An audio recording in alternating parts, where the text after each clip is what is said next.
Hey guys, today I'm going to show you how to connect Supabase with Cursor. Let's get started. First, go to supabase.com and log in your account.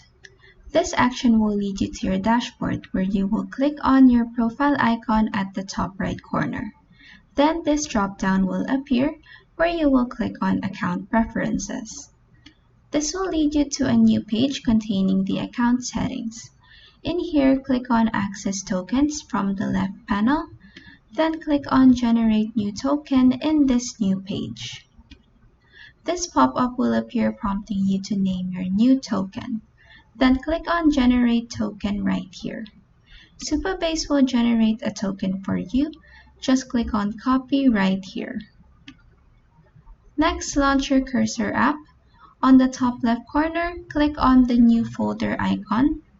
Next, label it with .cursor.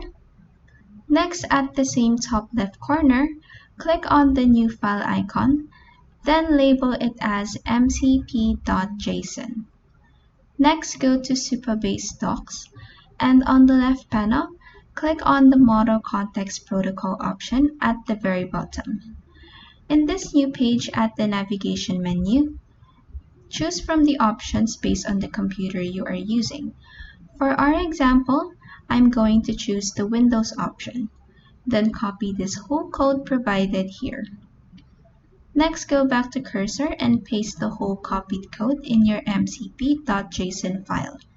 Replace the project reference line with your own. Then replace the personal access token line with the one you copied earlier from Supabase. And that is how you can connect Supabase with Cursor. If this video helped you, please like and subscribe for more helpful tutorials.